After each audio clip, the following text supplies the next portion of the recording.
shit. Sorry. Like, they still should be taught better.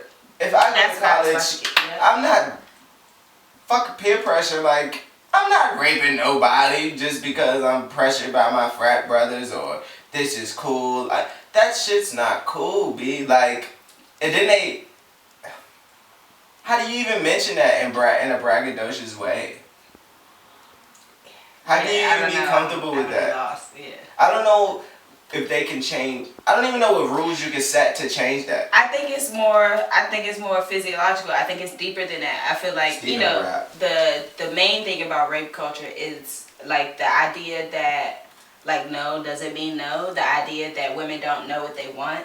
The idea that like if a woman dresses a certain way, a rapist came up with those excuses. Yeah, if she dresses a certain way, she's asking for something. Like I can. Go ahead. Listen. Yes, go ahead. I do not agree with that. The Chappelle show. Yes, like women gotta, cause you know everything. Of course, men stop raping women. Obviously, automatic. But women. Stop warranting it. Like if I'm not going to on Hoover Street with red on. I'm not going to a Crip neighborhood with red on. Don't come to a fucking frat party with nothing on or like. I say this to people all the time. Why put yourself in dangerous situations? Like just stay home. Like you're not missing nothing. True. Trust me. I think it's. I agree. But with I get you. it. I agree with you, but I think it's separate. I think it's two separate issues. I think for the women, the issue is that like, just be smart. Don't put yourself in situations where shit can even be possibly shit could possibly happen. Like I understand shit happens and like people are fucked up and like just. You know, it doesn't have anything to do with you. It doesn't have anything to do with you. But if you want to, like, common sense, if you want to cut out situations like that, don't put yourself in a situation like that. But on the other hand, it's no excuse, even if the girl dresses like that, even if she comes to the party like that, there's still no excuse for a nigga to take advantage of that. You know what I mean? Like our clothing or lack of clothing is not a fucking invitation or a lack of invitation for you. Like we're not doing it. It has nothing to do with you. Like so what you doing over it for? Yourself. What you doing it for? Well, I mean, I have my own theory on that. I feel like, personally, I do the opposite.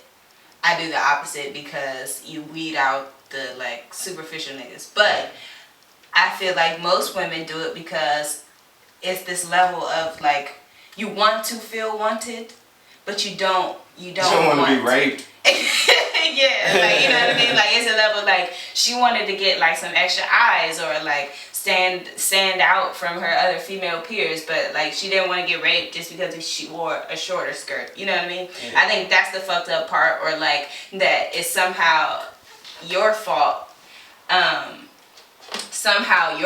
You know. And I feel like that's the fucked up part of rape culture. Like it really has more to do with the guy. I feel like I don't give a fuck how a woman dressed, how she look.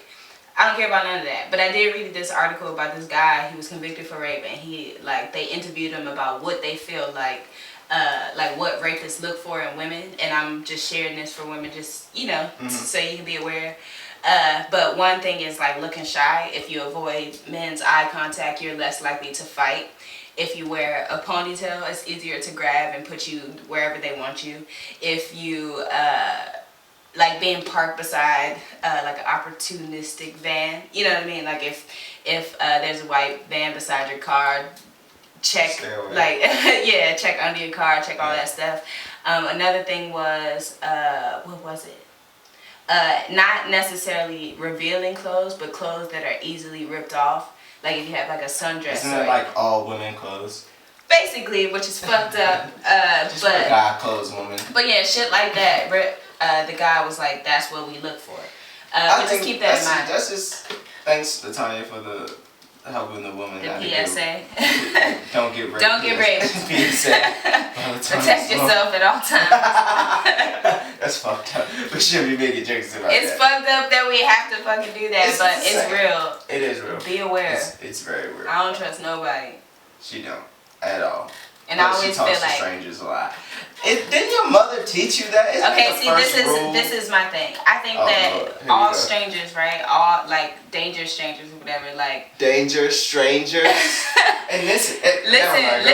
Okay, as a female, like I can't fight no dude off. You know what I mean? So if this dude is J-Lo and then enough. I mean, I can. That's my favorite. Like just the last scene where she's fucking. Every woman's favorite. But anyway, I'm gonna be smart about it. You know what I mean? Like saying, "No, get your ass away from me." Is not smart for me because if there's a conflict, like I gotta get a weapon or something. But if I'm like, it's like nicely disabling the person, and this has happened to me like multiple times. Like this one guy, he was like.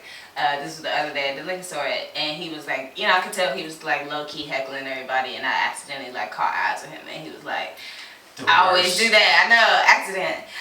But he, you know, he started talking to me, and he was saying like he was a heroin addict. He just got out of jail, and he was saying like, I'm gonna get a girlfriend again. I'm gonna get a job again, and I feel like I was looking into like a very pivotal moment in his life. Like he's trying to turn around, even though he's drunk as fuck, but. I was just like, I'm going to do my part. This is like God. I would be like, I believe in you. And that's all I said. And to him, it disables him. He doesn't want to do something like evil to me or something like that. Like, he's like, oh, I got somebody on my side. And then it doesn't engage. I can just say, I believe in you. Yeah, I can say, I believe in you and roll off. Like, it doesn't engage the conversation any further. I don't hurt his feelings. You know, no shit like that. And it's a quick, uplifting moment. But I just feel like if you treat people with, like, that type of, like, compassion, they're less likely to fucking do that shit. It's like the tabula rasa, like Frankenstein shit. Like you don't learn to react to people fucked up until they fucking react to you fucked up, and then you think that everybody's gonna react to you that way, so you move through life like everybody's gonna react to you that way. But if you get that one person that's like, I believe in you, you're like, oh shit, not everybody's fucked up. Maybe I can do this.